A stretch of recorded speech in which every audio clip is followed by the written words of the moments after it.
अभी अपन स्टार्ट कर रहे हैं रिवीजन। रिवीजन किसका सर? एसआरई 2400 का। ठीक है, SRE 2400 sir. Review of financial information पढ़ रहे हैं, चैप्टर नंबर 10। ठीक है, चैप्टर नंबर 10 में दो स्टैंडर्ड दिए गए हैं। एक तो review of historical financial statement जो एसआरई 2400 है, जिसमें क्या करते हैं हम लोग? रिव्यू करते हैं। 2410 में भी रिव्यू करते हैं। 2400 में क्या रिव्यू करते हैं? हिस्टोरिकल फाइनेंशियल स्टेटमेंट का रिव्यू करते हैं। तो वो वाला एंगेजमेंट जिसमें हम लोग रिव्यू करेंगे हिस्टोरिकल फाइनेंशियल स्टेटमेंट का। सर 2410 का भी एक बार बता दो ना। 2410 का इसमें क्या करते हैं अपन? अरे सॉरी, रिव्यू करेंगे सर। इसमें भी रिव्यू किसका करेंगे? इंटरिम फाइनेंशियल इंफॉर्मेशन का। उसमें हिस्टोरिकल फाइनेंशियल स्टेटमेंट का रिव्यू कर रहे थे, इसमें इंटरिम फाइनेंशियल इंफॉर्मेशन का रिव्यू करेंगे। और ये रिव्यू कौन परफॉर्म करेगा? वो स्टैंडर्ड के नाम पे ही लिखा है, perform by the independent auditor of the entity. जो आपका इंडिपेंडेंट ऑडिटर है वही क्या करेगा सर? रिव्यू परफॉर्म करेगा। Review of the interim financial information perform by the independent, जो आपका independent auditor of the entity है वही परफॉर्म करेगा ये रिव्यू। ठीक है सर। और 2410 को बाद में पढ़ेंगे और अच्छे से। तो 2400 में सर एक बात, और 2400 में एक बात ये थी काम की बात, मतलब कि सर देखा आपने वहां पे तो स्टैंडर्ड के अंदर ही लिखा था कि वो परफॉर्म करेगा कौन? उसका रिव्यू कौन परफॉर्म करेगा? इंटरिम फाइनेंशियल इंफॉर्मेशन का independent auditor of the entity. But आप एक बात याद रखना सर, 2400 किससे डील करता है? प्रैक्टिशनर की रेस्पॉन्सिबिलिटीज से, जब वो एंगेज किया गया है to perform review on the historical financial statement when P is not, when P मतलब practitioner is not the auditor. ये आपका ऑडिटर नहीं है, आपके एंटिटी के फाइनेंशियल स्टेटमेंट का ऑडिटर नहीं है। और यहाँ पे जो वर्ड यूज हुआ है 2400 में कौन सा हुआ है सर? प्रैक्टिशनर वर्ड यूज हुआ है, और 2410 में ऑडिटर वर्ड यूज हुआ है। यह बात आपको अच्छे से ध्यान रखनी है। ठीक है साहब। तो सर हमने ऑडिट पढ़ा, अपन ने रिव्यू पढ़ा। 2400 का नाम याद हो गया ना? रिव्यू करेंगे हिस्टोरिकल फाइनेंशियल स्टेटमेंट वाला एंगेजमेंट, मतलब ये वाला वो वाला एंगेजमेंट है जिसमें हम लोग रिव्यू करेंगे हिस्टोरिकल फाइनेंशियल स्टेटमेंट। रिव्यू का है, रिव्यू क्या करेंगे? Historical financial statement. तो engagement to review historical financial statement SRE 2400, SRE 2400। तो सर ऑडिट और रिव्यू में क्या डिफरेंस है ये बताओ। ऑडिट में रीजनेबल एश्योरेंस वाला एंगेजमेंट है, बट ये लिमिटेड एश्योरेंस है। इससे लिमिटेड है तो इसमें क्या लोअर लेवल ऑफ एश्योरेंस देते हैं, और रीजनेबल में, रीजनेबल वाले में रीजनेबल लेवल ऑफ एश्योरेंस देते हैं। तो रीजनेबल एश्योरेंस एंगेजमेंट है, रीजनेबल लेवल ऑफ एश्योरेंस देते हैं। ये लिमिटेड एश्योरेंस एंगेजमेंट है, इसलिए लोअर लेवल ऑफ एश्योरेंस देते हैं। इसमें फ्यू प्रोसीजर्स ही अपन परफॉर्म करते हैं, इसमें एक्सटेंसिव प्रोसीजर्स अपन परफॉर्म करते हैं, इंक्लूडिंग टेस्ट ऑफ कंट्रोल्स करते हैं। ऑडिट में टेस्ट ऑफ कंट्रोल्स देखते हैं, सब्सटेंसिव प्रोसीजर्स देखते हैं। इसमें फ्यू प्रोसीजर्स जैसे कि इंक्वायरी और एनालिटिकल प्रोसीजर्स, याद रखना इंक्वायरी और एनालिटिकल प्रोसीजर्स ही हम लोग करते हैं किसमें? रिव्यू में। सर इसमें अपन ने रीजनेबल एश्योरेंस दिया तो इसमें मतलब रीजनेबल कंक्लूजन्स ड्रॉ करेंगे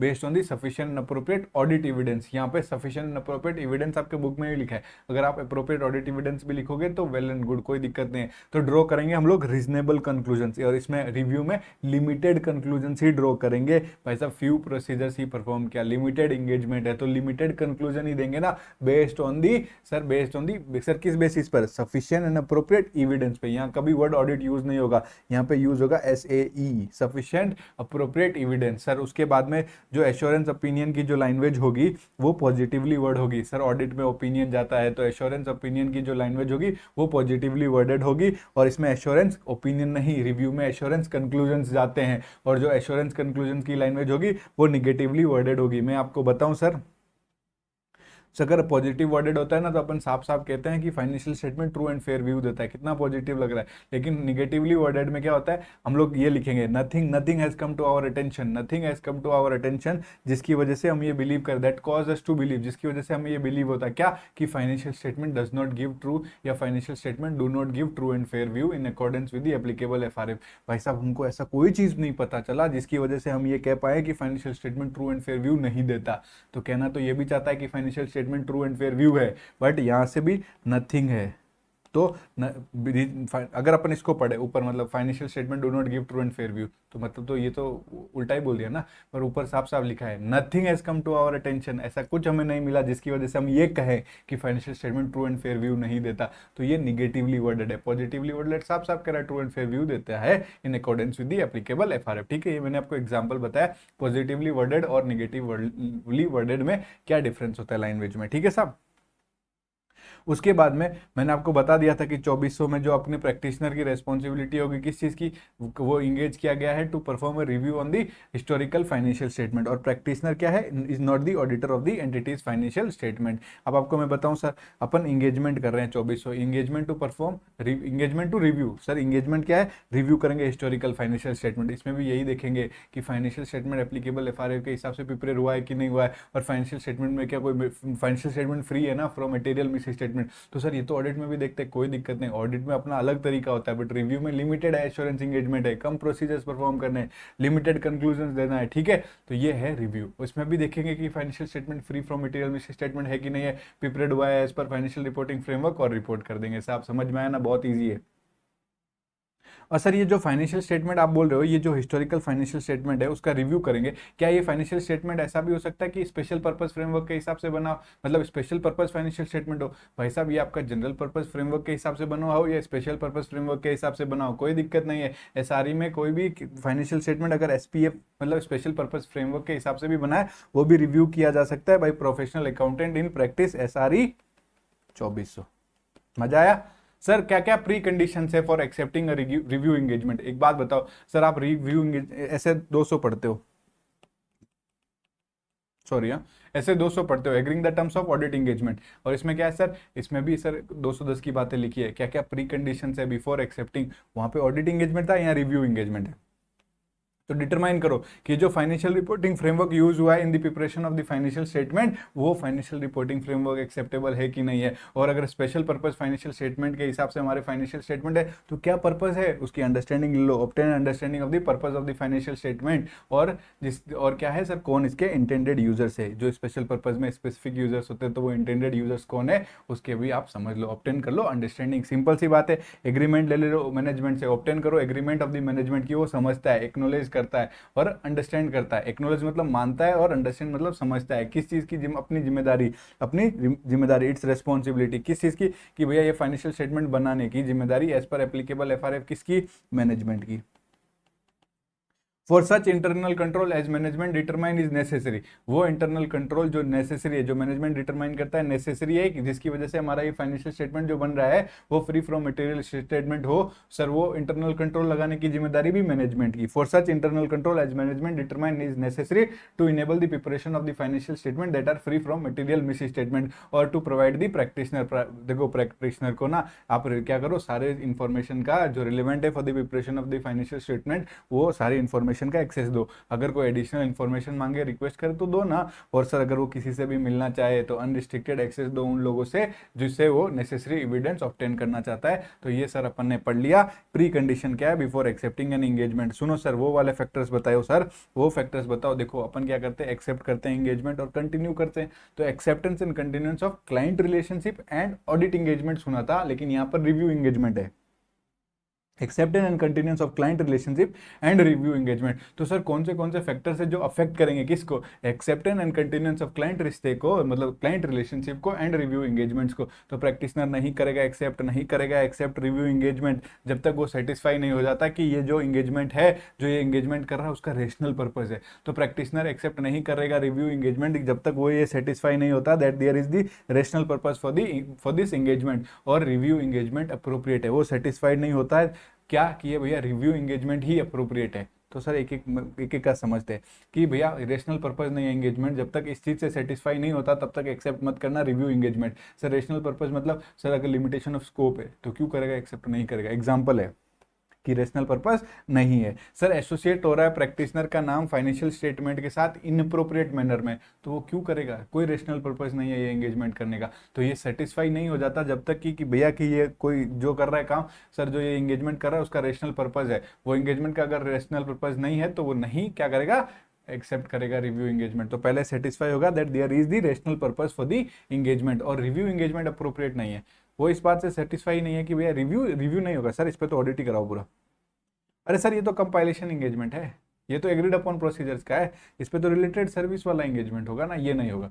तो रिव्यू एंगेजमेंट अप्रोप्रिएट नहीं है भाई साहब। तो सर तो वो एक्सेप्ट नहीं करेगा एंगेजमेंट तब तक जब तक वो ये सेटिस्फाई हो जाता है कि रिव्यू एंगेजमेंट अप्रोप्रिएट है। अगर रिव्यू एंगेजमेंट अप्रोप्रिएट नहीं है तो वो कंसिडर क्या करेगा, दूसरा टाइप का एंगेजमेंट जो अप्रोप्रिएट है वो रिकमेंड करेगा, यही लिखा है। उसके बाद में रिलेवेंट एथिकल रिक्वायरमेंट से वो सेटिस्फाई नहीं है, इंक्लूडिंग इंडिपेंडेंस, तो वो नहीं एक्सेप्ट करेगा रिव्यू एंगेजमेंट। डाउट है उसको मैनेजमेंट की इंटीग्रिटी से, मैनेजमेंट की ईमानदारी से उस पर डाउट है, doubt about the management integrity, जिसकी वजह से it will affect the proper performance of the review. Sir वो अफेक्ट करेगा, मैनेजमेंट की इंटीग्रिटी पे डाउट है such that it is likely to affect the proper performance of the review. अभी sir उसने प्रिलिमिनरी अंडरस्टैंडिंग ली, किसने? प्रैक्टिशनर। ये सब पी सर सारे के सारे पी क्या? प्रैक्टिशनर्स। तो प्रैक्टिशनर ने जो प्रिलिमिनरी अंडरस्टैंडिंग ली सर, वो क्या इंडिकेट करती है कि भैया जो इन्फॉर्मेशन रिव्यू करने के लिए चाहिए वो है ही नहीं, अनअवेलेबल है, या फिर रिलायबल नहीं है, अनरिलायबल है, अनरिलायबल है। ठीक है साहब। और मैनेजमेंट और टीसीडब्ल्यूजी क्या कर देता है? लिमिटेशन ऑफ स्कोप, क्या limitation on scope of work impose कर देता है, जिसकी वजह से डिस्क्लेमिंग एंड कंक्लूजन होगा। तो हम लोग नहीं करेंगे रिव्यू एंगेजमेंट एक्सेप्ट। इसको याद कैसे करना आया था मैंने, एक बार अगर आपको करना चाहो तो सर हम लोग वो फैक्टर्स जो अफेक्ट करेंगे acceptance and continuous of the client relationship and review engagement, तो सर हम लोग सेटिस्फाई नहीं, हम मतलब प्रैक्टिशनर सेटिस्फाई नहीं है किस चीज़ के बारे में? रेशनल पर्पस के बारे में। और रिव्यू एंगेजमेंट अप्रोप्रिएट है। रेशनल पर्पस के लिमिटेशन ऑफ स्कोप और एसोसिएशन दोनों एग्जाम्पल थे सर। तो लिमिटेशन ऑफ स्कोप है तो मतलब डिस्क्लेम करने का, कंक्लूजन का नौबत आ गया। लिमिटेशन ऑफ स्कोप क्यों है? क्योंकि जो इन्फॉर्मेशन चाहिए वो है नहीं, वो जो रिव्यू करने के लिए जो चाहिए वो अवेलेबल नहीं है और रिलायबल नहीं है।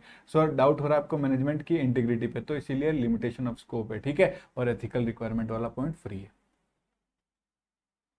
तो सर आपको इसमें क्या करने पड़ेंगे? डिजाइन करने पड़ेंगे और परफॉर्म करने पड़ेंगे procedures, designing and performing procedures. तो इंक्वायरी करेंगे और एनालिटिकल प्रोसीजर्स करेंगे। इंक्वायरी में हम लोग क्या करते हैं? Seek knowledge from the management और टीसीडब्ल्यूजी, मतलब जो भी लोग हैं, जो अदर पर्सन है एंटिटी में, उनसे क्या लेंगे? नॉलेज प्राप्त करेंगे, सीख करेंगे इन्फॉर्मेशन। ठीक है। वो नॉलेजेबल पर्सन से इन्फॉर्मेशन सीख करना, उसको इंक्वायरी बोलते हैं। तो inquiry seeks including the information from the management and other person. Sir तो इंक्वायरी में कौन से मैटर्स अपन देखेंगे? तो अगर सर 240 लिखो यहाँ पर, 240,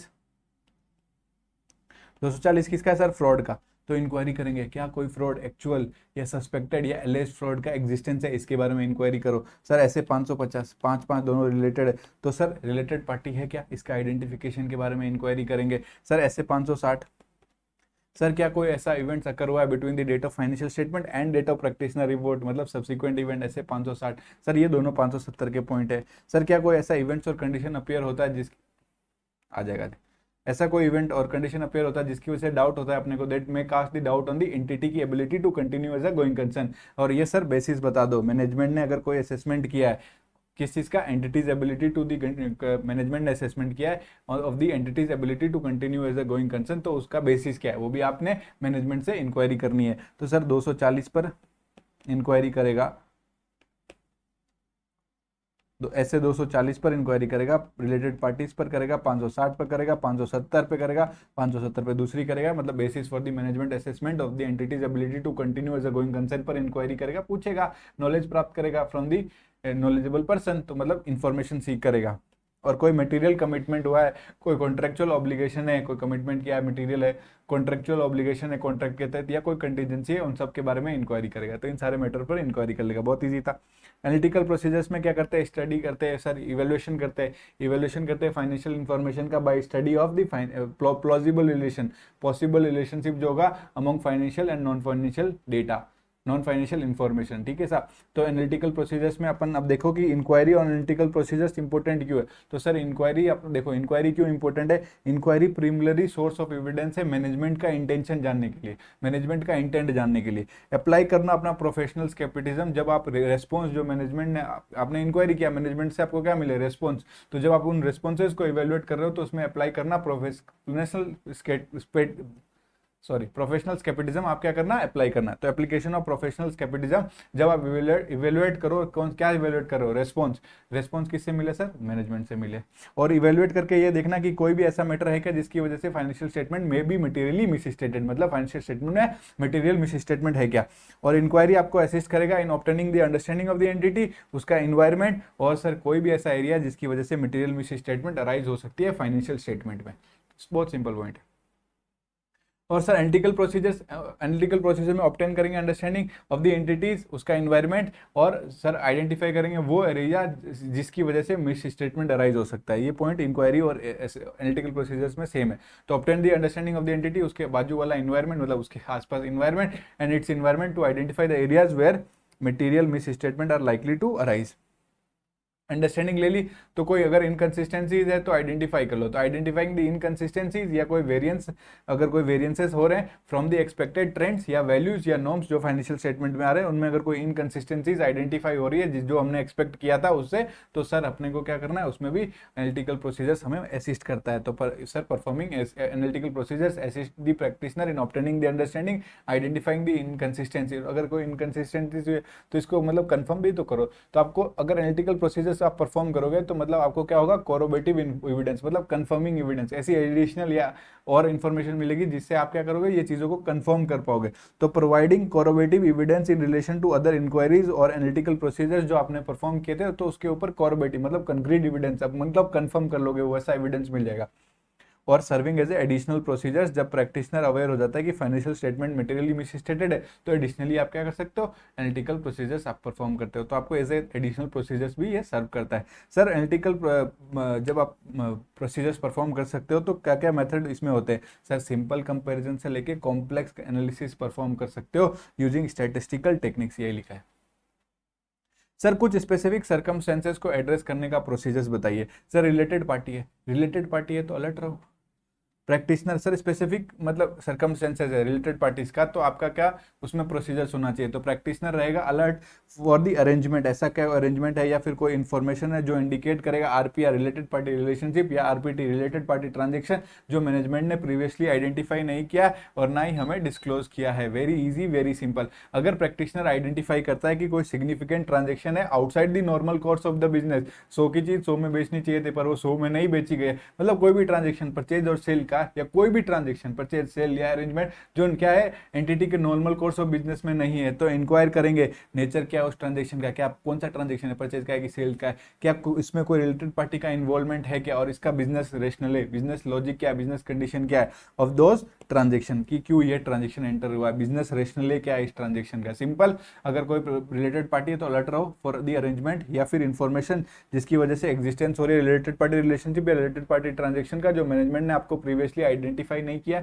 या फिर नहीं डिस्क्लोज किया है। और प्रैक्टिशनर अगर आइडेंटिफाई करता है कोई सिग्निफिकेंट ट्रांजेक्शन है outside the normal course of the धंधा मतलब बिजनेस, तो इंक्वायर करो about the nature of those transaction, possible involvement है क्या रिलेटेड पार्टी का और बिजनेस रेशनल है क्या है उन ट्रांजेक्शन का। सर फ्रॉड हुआ है या फिर non compliance with laws and regulation हुआ है, अगर कोई फ्रॉड या non compliance with laws and regulation हुआ है या फिर सस्पेक्टेड हुआ है आपको कि फ्रॉड है या सस्पेक्ट हुआ है कि non compliance with laws and regulation, non compliance with laws and regulation occur हुआ है, तो कम्युनिकेट कर दो सीनियर मैनेजमेंट या टीसीडब्ल्यूजी को और उनसे रिक्वेस्ट करो कि भैया इसका असेसमेंट कर ले कि इसका इफेक्ट क्या होगा फाइनेंशियल स्टेटमेंट पे। तो request the management assessment of the effect on the financial statement, और उसको क्या करना पड़ेगा, प्रैक्टिशनर को कंसिडर करना पड़ेगा इफेक्ट जो मैनेजमेंट ने असेसमेंट किया ना of the effect of the fraud या non compliance on the financial statement, वो कंसिडर करेगा प्रैक्टिशनर, और इसका इफेक्ट सर ऑडिट एफएस पे भी कंसिडर करेगा और रिपोर्ट पे भी कंसिडर करेगा। सर गोइंग कंसर्न में भी इंक्वायरी करेगा, यहाँ पर इंक्वायरी और एनालिटिकल प्रोसीजर्स ही तो परफॉर्म करना है। तो जब सर गोइंग कंसर्न है तो गोइंग कंसर्न में क्या करेंगे साहब, इंक्वायरी करेंगे, और अगर इंक्वायरी करेगा तो रेस्पॉन्स आएगा और इंक्वायरी का रिजल्ट आएगा। तो जब आप इंक्वायरी करो और अगर रिजल्ट आए तो उन रिजल्ट्स को इवेल्युएट करो, और जो मैनेजमेंट इंक्वायरी करोगे तो रेस्पॉन्स देगा मैनेजमेंट, तो वो मैनेजमेंट रेस्पॉन्स को भी कंसीडर करना है। तीनों पॉइंट यही है। तो सर अगर कोई गोइंग कंसर्न पर आपको पता चलता है practitioner becomes aware of the events और कंडीशन जिसकी वजह से सिग्निफिकेंट डाउट हो रहा है ऑन द एंटिटीज एबिलिटी कि वो कंटिन्यू कर पाएगा कि नहीं कर पाएगा as a going concern, entity's ability to continue as a going concern, तो प्रैक्टिशनर क्या करेगा, इंक्वायर करेगा मैनेजमेंट का प्लान क्या है फॉर फ्यूचर एक्शन, क्या चाहता है मैनेजमेंट, तो मैनेजमेंट का प्लान क्या है, मैनेजमेंट का प्लान क्या है फॉर फ्यूचर एक्शन, और इन प्लान के लिए सर ये फिजिबल है कि नहीं है, जो प्लान बनाया ये कर देंगे वो कर देंगे, फिजिबल है कि नहीं है, और क्या मैनेजमेंट ये बिलीव करता है इसका आउटकम, जो भी ये प्लान का आउटकम है उससे सिचुएशन और हालात सुधर जाएंगे। तो प्लान जो है, जो भी प्लान बनाए फॉर फ्यूचर एक्शन उसके बारे में इंक्वायर करेंगे, इसके फिजिबिलिटी के बारे में इंक्वायर करेंगे, और मैनेजमेंट ये बिलीव करता है क्या क्या जो इसका आउटकम होगा, किसका आउटकम, सर इस प्लान का आउटकम से आपके हालात बिगड़ने बेहतर हो जाएंगे, तो आपके सिचुएशन इंप्रूव हो जाएंगे। और अगर आपने इंक्वायरी की तो रिस्पॉन्स देगा, तो कंसीडर करना मैनेजमेंट का response in the light of all the relevant information, point C. ठीक है, पॉइंट बी देखो सर, इवेल्युएट करो रिजल्ट्स ऑफ दोज इंक्वायरी, जो आपने इंक्वायरी की उसका रिजल्ट को इवेल्युएट करो, और ये कंसीडर करो कि जो मैनेजमेंट ने आपको रिस्पॉन्स दिया है क्या वो सफिशिएंट बेसिस आपको प्रोवाइड करते हैं किस चीज के लिए, कि अभी अपन कंटिन्यू कर सकते हैं फाइनेंशियल स्टेटमेंट को गोइंग कंसर्न पर दिखाना। तो continue to present financial statement on going concern, या फिर हम ये कंक्लूड कर दे कि मटेरियल फाइनेंशियल स्टेटमेंट में मटेरियली मिसस्टेटेड है या फाइनेंशियल स्टेटमेंट मिसलीडिंग है। भाई साहब फाइनेंशियल स्टेटमेंट में मटेरियली मिसस्टेटेड है या मिसलीडिंग है, या कंटिन्यू करें हमारा फाइनेंशियल स्टेटमेंट को गोइंग कंसर्न पर दिखाना, ये अपन इवेल्युएट कर लेंगे। सर इवेल्युएट कर लेंगे रिजल्ट ऑफ दोज इंक्वायरीज को, इंक्वायरी की उसका रिजल्ट उसको इवेल्युएट करेंगे और ये कंसिडर करेंगे कि जो मैनेजमेंट का रिस्पॉन्स है वो क्या हमें सफिशिएंट बेसिस प्रोवाइड करता है कि हम लोग ये फाइनेंशियल स्टेटमेंट को कंटिन्यूसली मतलब कंटिन्यू करें अपना गोइंग कंसर्न पर दिखाना, या फिर कंक्लूड कर दें कि फाइनेंशियल स्टेटमेंट मटेरियली मिसस्टेटेड है। अगर प्रैक्टिशनर यूज करता है वर्क ऑफ अदर प्रैक्टिशनर या फिर किसी एक्सपर्ट का, तो उसको सेटिस्फाई करना है कि ये वर्क जो perform satisfy that the work performed is adequate, ये भाई साहब जो वर्क परफॉर्म्ड हुआ है वो एडिक्वेट है उसके लिए, उसके पर्पस के लिए। सर प्रैक्टिशनर अवेयर हो जाता है, उसको पता चलता है कि ये फाइनेंशियल स्टेटमेंट ना मटेरियली मिसस्टेटेड हो सकता है, तो उसको क्या एडिशनल प्रोसीजर्स परफॉर्म करने पड़ेंगे। तो additional procedures when practitioner become aware कि फाइनेंशियल स्टेटमेंट मटेरियली मिसस्टेटेड है। भाई साहब आपको पैसे दिए, क्या मटेरियली मिसस्टेटेड हो सकता है, या तो बताओ कि मटेरियली मिसस्टेटेड है, और अगर मटेरियली मिसस्टेटेड है तो वो मैटर बताओ, डिटरमाइन करो वो matter that causes the financial statement as whole to be materially misstated. ये यस मैंने लिखा आपकी बुक में नहीं है, या फिर नहीं है कंक्लूड कर दो कि भैया ये matter is not likely to cause the financial statement as whole to be materially misstated. आप बताना है कि ये फाइनेंशियल स्टेटमेंट मटेरियली मिसस्टेटेड हो सकता है एडिशनल प्रोसीजर्स, तो डिजाइन करो और परफॉर्म करो एडिशनल प्रोसीजर्स और साफ साफ बता दो कि ये मटेरियली मिसस्टेटेड है, और अगर है तो वो मैटर कौन सा है डिटरमाइन कर दो, और या फिर कंक्लूड कर दो कि ये फाइनेंशियल स्टेटमेंट मटेरियली मिसस्टेटेड नहीं है।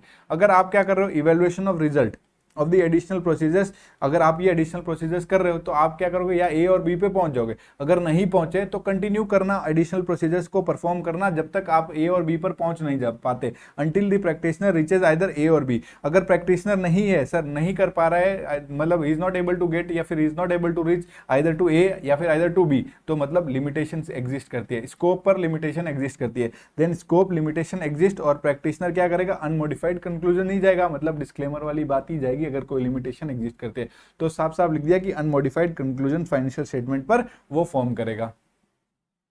तो सर एडिशनल प्रोसीजर्स कौन से परफॉर्म कर सकता है, सर इंक्वायरी मतलब एडिशनल इंक्वायरी परफॉर्म कर सकता है, एनालिटिकल प्रोसीजर्स मतलब एडिशनल प्रोसीजर्स परफॉर्म कर सकता है। एग्जांपल जो वो कर रहा था पहले, being performed in greater detail, अब ग्रेटर डिटेल में परफॉर्म करेगा, फोकस करेगा अफेक्टेड आइटम्स को, उस पर अफेक्टेड आइटम्स पर एडिशनल इंक्वायरी या फिर एडिशनल एनालिटिकल प्रोसीजर्स परफॉर्म करेगा। अदर टाइप ऑफ प्रोसीजर्स भी यहाँ कर सकता है, जैसे कि सब्सटेंसिव टेस्ट ऑफ डिटेल्स या फिर एक्सटर्नल कंफर्मेशन। सर अगर एडिशनल प्रोसीजर्स बताओ in case of subsequent event same as we have studied in SA 560, अगर आपने मेरे से एसए 560 पढ़ा है तो आपको इसमें कोई दिक्कत आएगी नहीं, अगर नहीं पढ़ा है तो अभी जितना पढ़ाऊंगा उसमें भी कोई दिक्कत नहीं है, और अगर मेरा ऐसे 560 पढ़ा है तो ये जितना लिखा है उससे आप एक्स्ट्रा लिख के आओगे, इसकी मैं गारंटी देता हूं। अगर प्रैक्टिशनर अवेयर हो जाता है, वो सब्सिक्वेंट इवेंट मतलब सर हमने पढ़ा डेट ऑफ फाइनेंशियल स्टेटमेंट और डेट ऑफ ऑडिटर रिपोर्ट के बीच में जो इवेंट्स होता है वो सब्सिक्वेंट इवेंट होता है, या फिर वो फैक्ट जो हम लोग को पता चला after the date of auditor report, but यहाँ पे एक वर्ड ऑडिटर रिपोर्ट हटाना है और प्रैक्टिशनर रिपोर्ट डालना है। सर वो अगर प्रैक्टिशनर अवेयर हो जाता है उन इवेंट्स का जो अकर हो रहा है between the date of financial statement and date of practitioner report, जो इसमें एडजस्टमेंट करना पड़ेगा या डिस्क्लोजर करना पड़ेगा हमारे फाइनेंशियल स्टेटमेंट में, तो मैनेजमेंट से रिक्वेस्ट करेंगे to correct these misstatement. अगर सर कोई ऐसा फैक्ट है वो होता है तो उसका भी अभी पढ़ेंगे। तो अब सुनो मेरी बात, अगर प्रैक्टिशनर ने रिपोर्ट दे दी तो कोई ऑब्लिगेशन है क्या, कोई ऑब्लिगेशन नहीं है, पर after the date of the practitioner report but before the date of financial statement are issued, अगर अभी after the date of, sir सुनो प्रैक्टिशनर की कोई भी रेस्पॉन्सिबिलिटी नहीं है कोई भी एडिशनल प्रोसीजर्स या कोई भी प्रोसीजर्स परफॉर्म करे after the date of practitioner report, पर अगर हाउएवर अगर if the date of the practitioner report however after the date of practitioner report, उसको क्या होता है sir, but before the date of financial statement are issued, अभी sir after the date of practitioner report but financial statement अभी तक issue नहीं हुआ और उसको कोई फैक्ट पता चलता है, fact become known to the practitioner, और अगर वो फैक्ट अगर उसको पहले पता होता, कब sir date of the practitioner report पे पता होता, तो वो फाइनेंशियल स्टेटमेंट में मतलब वो प्रैक्टिशनर रिपोर्ट में अमेंडमेंट कर देता। सर अगर उसको वो फैक्ट कौन सा फैक्ट, अगर देखो वापस से सुनो, if after the date of the practitioner report but before the date of financial statement are issued, अगर उसको कोई फैक्ट पता चलता है, fact become known to practitioner, had it been known to the practitioner at the date, अगर वही fact उसको पता होता है at the date of the practitioner report, जिसकी वजह से वो अमेंड कर देता अपने प्रैक्टिस रिपोर्ट को, प्रैक्टिशनर अपनी रिपोर्ट को अमेंड कर देता, तो सर अब क्या करेगा, अब करेगा DID, dance India dance, sir discuss करेगा ये matter with the management, determine करेगा कि मैनेजमेंट को डिटरमाइन कि ये फाइनेंशियल स्टेटमेंट में अमेंडमेंट चाहिए, तो डिस्कस करेगा मैटर मैनेजमेंट से, सर इंक्वायर करेगा कि ये मैनेजमेंट कैसे, मैनेजमेंट का intent, how management intent to address the matter in the financial statement, उसके बारे में इंक्वायर करेगा और डिटरमाइन करेगा क्या फाइनेंशियल स्टेटमेंट में अमेंडमेंट करना पड़ेगा, तो DID। मैनेजमेंट नहीं करता है तो मैनेजमेंट को नोटिफाई कर देना, मैनेजमेंट और TCWG को नोटिफाई कर देना कि भैया आप अपने फाइनेंशियल स्टेटमेंट इशू नहीं करोगे before the necessary amendment have been made, और अगर विदाउट अमेंडमेंट अगर फाइनेंशियल स्टेटमेंट इशू हो जाते हैं तो अप्रोप्रिएट एक्शन लेंगे, जिसकी वजह से ये लोग इस पर रिलाई ना करें, तो to prevent reliance on the report. Very easy, very simple, अगर आप उसको दिक्कत जा रही है तो 560 देख लेना, सब मजा आ जाएगा। सर रिटर्न रिप्रेजेंटेशन लेंगे, मैनेजमेंट ने फुलफिल की अपनी responsibility for the preparation of the financial statement as per applicable FRF, जो मैनेजमेंट की रेस्पॉन्सिबिलिटी है मैनेजमेंट ने वो फुलफिल की है, कि क्या रेस्पॉन्सिबिलिटी है, for the preparation of the financial statement as per applicable FRF, तो उसके रिगार्डिंग अगर रेस्पॉन्सिबिलिटी फुलफिल की है तो ऐसे 580 में रिटर्न रिप्रेजेंटेशन ले लेंगे, और दूसरी रिटर्न रिप्रेजेंटेशन ले लेंगे कि जितने भी ट्रांजेक्शन है सारे रिकॉर्ड हो गए और सारे के सारे रिफ्लेक्ट हो चुके हैं फाइनेंशियल स्टेटमेंट में, all the transaction have been recorded and reflected in the financial statement. और सर मैनेजमेंट से रिटर्न रिप्रेजेंटेशन ले लेंगे कि ओ भाई ओ मैनेजमेंट तुमने हमें डिस्क्लोज कर दिया, क्या डिस्क्लोज कर दिया कि कोई भी, सर क्या डिस्क्लोज कर दिया, अगर तुमको कोई फ्रॉड या सस्पेक्टेड फ्रॉड पता था ऐसे 240 वाला तो वो बता दिया, वहां पे मैंने बोला था इंक्वायरी करेंगे, तो मतलब एग्जिस्टेंस यहाँ पे है, जो आपको पता था वो आपने बता दिया, अगर कोई फ्रॉड या सस्पेक्टेड फ्रॉड है वो बता दो, अगर कोई नॉन या फिर एक्चुअल, नॉन एक्चुअल या फिर कोई possible non compliance with laws and regulation ऐसे 250 वाला केस है तो वो भी डिस्क्लोज कर देना, ऐसे 550 identity of related party relationship या ट्रांजेक्शन जिसके बारे में मैनेजमेंट अवेयर है वो भी मैनेजमेंट ने डिस्क्लोज किया है प्रैक्टिशनर को, इस चीज का रिटर्न रिप्रेजेंटेशन ले लेंगे। कोई सब्सिक्वेंट इवेंट है जिसकी हमें एडजस्टमेंट या डिस्क्लोजर करना है तो, और ये वाली चीज आपने डिस्क्लोज कर दिया हमें, तो इस चीज के लिए भी हम लोग मैनेजमेंट से रिटर्न रिप्रेजेंटेशन ले लेंगे। बेसिकली मैनेजमेंट से रिटर्न रिप्रेजेंटेशन रिक्वेस्ट करेंगे कि उसने हमें डिस्क्लोज कर दिया, ऐसे 240, ऐसे 250, 550, 560 और 570 सारी जानकारी जो गोइंग कंसर्न एजम्पशन के लिए जरूरी है वो भी आपने हमें डिस्क्लोज कर दिया है, या फिर कोई भी मटेरियल कमिटमेंट, कॉन्ट्रेक्चुअल ऑब्लिगेशन या कंटिजेंसी है तो आपने हमें डिस्क्लोज कर दिए। अगर आपने नहीं प्रोवाइड किया हमें रिटर्न रिप्रेजेंटेशन तो ये मैटर हम करेंगे discuss with the management and TCWG। अगर मैनेजमेंट नहीं करता प्रोवाइड रिटर्न रिप्रेजेंटेशन तो प्रैक्टिशनर ये मैटर करेगा डिस्कस, और इसकी इंटीग्रिटी, मैनेजमेंट की इंटीग्रिटी को रीइवैल्यूएट करेगा और इसका इफेक्ट देखेगा on the reliability of the representations और अप्रोप्रिएट एक्शन ले लेगा और पॉसिबल इफेक्ट देखेगा। इफेक्ट किस पर? कंक्लूजन्स पर। ऑडिट कर रहे हैं, ओपिनियन देते हैं, रिव्यू कर रहे हैं, कंक्लूजन्स देते हैं। डिस्क्लेम कर देगा कंक्लूजन्स, अगर या फिर विड्रॉ कर लेगा एंगेजमेंट से अगर उसको डाउट हो रहा है इंटीग्रिटी ऑफ द मैनेजमेंट पर, और या फिर उसको ये लग रहा है कि ये मैनेजमेंट ने आपको रिक्वायर्ड रिप्रेजेंटेशन नहीं दी है, तो क्या करेगा? डिस्क्लेमर करेगा। टाइप्स ऑफ कंक्लूजन्स बचा हुआ, इसको कंप्लीट कर लेता आ जाओ। देखो आपको मैं बताता हूँ टाइप्स ऑफ कंक्लूजन्स में मॉडिफाइड कंक्लूजन्स, सब यार अपना स्टैंडर्ड वाला ही कंटेंट है, कोई टेंशन ही नहीं लेने, बस वर्ड चेंज कर दिया मॉडिफाइड कंक्लूजन्स और कुछ नहीं।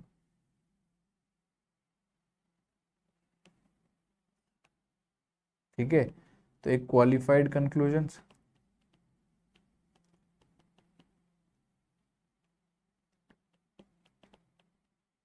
दूसरा डिस्क्लेम कर देंगे कंक्लूजन्स, या फिर एडवर्स कर देंगे।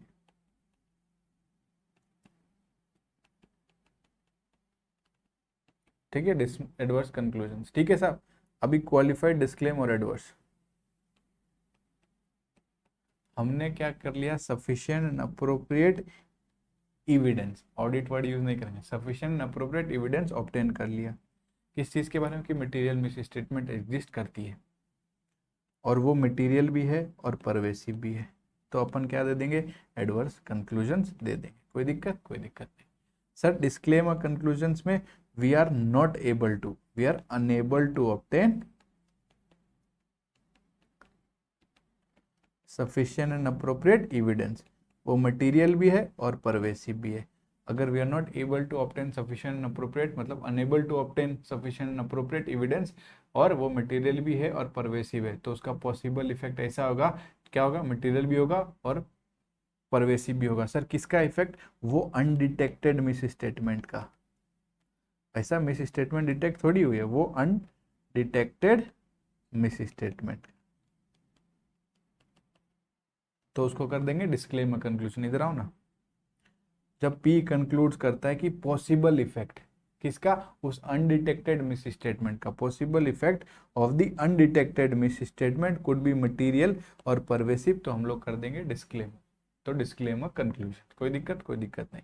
एडवर्स में जिसकी वजह से मॉडिफिकेशन आ रहा है, वो मैटर जिसकी वजह से मॉडिफिकेशन आ रहा है, मतलब वो मिस स्टेटमेंट जिसकी वजह से मॉडिफिकेशन आ रहा है, वो मतलब हमने उसके लिए सफिशिएंट अप्रोप्रिएट एविडेंस ऑब्टेन कर लिया है, और उसका इफेक्ट क्या होगा, वो उसका इफेक्ट ऑफ द मैटर जिसकी वजह से मॉडिफिकेशन आ रहा है, वो मटीरियल भी है और परवेसिव भी है, तो हम लोग एडवर्स दे देंगे।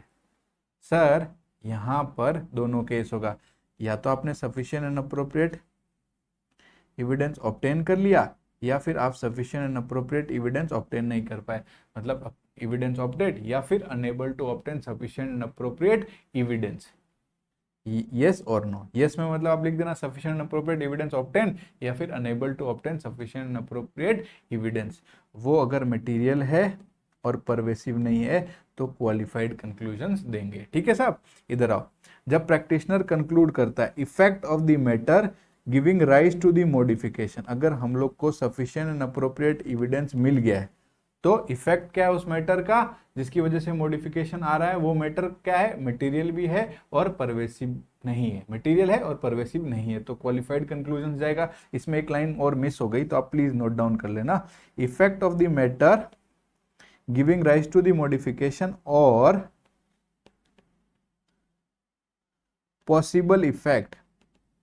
भाई हमने कंक्लूड कर दिया क्या, उस मैटर का इफेक्ट जिसकी वजह से मॉडिफिकेशन आ रही है, तो मतलब हमने सफिशिएंट अप्रोप्रिएट एविडेंस ऑब्टेन कर लिया, या फिर पॉसिबल, या फिर क्या हो रहा है सर, पॉसिबल इफेक्ट, या उसका पॉसिबल इफेक्ट किसका, अनडिटेक्टेड मिस स्टेटमेंट का,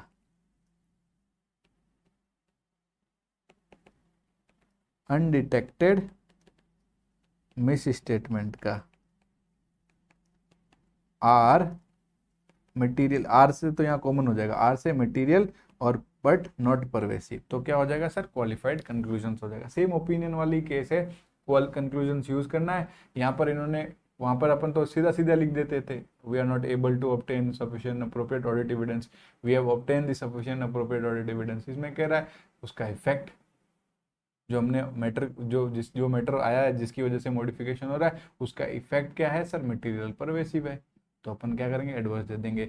सर उसका पॉसिबल इफेक्ट ऐसा है सर, तो हम लोग कंक्लूड क्या कर रहे हैं, कंक्लूड कर रहे हैं कि उसका पॉसिबल इफेक्ट जिसकी वजह से जिसका पॉसिबल इफेक्ट जा रहा है उसकी वजह से अपन क्या कर पाएंगे, पॉसिबल इफेक्ट किस चीज़ का, एक बार सोचो ना, जो मिस स्टेटमेंट आपने डिटेक्ट नहीं कर पाए, अनडिटेक्टेड मिस स्टेटमेंट का, वो मटेरियल भी है और परवेसिव है, तो डिस्क्लेम कर देंगे। क्वालिफाइड में या तो आपने कंक्लूड कर दिया कि भैया इफेक्ट ऑफ द मैटर जिसकी वजह से मॉडिफिकेशन आ रही है, या फिर इसका पॉसिबल इफेक्ट किसका, अनडिटेक्टेड मिस स्टेटमेंट का, मटेरियल है और परवेसिव नहीं है। ठीक है, तो अपन क्या करेंगे साहब, अपन क्वालिफाई कर देंगे कंक्लूजन को। We are done with SRE 2400।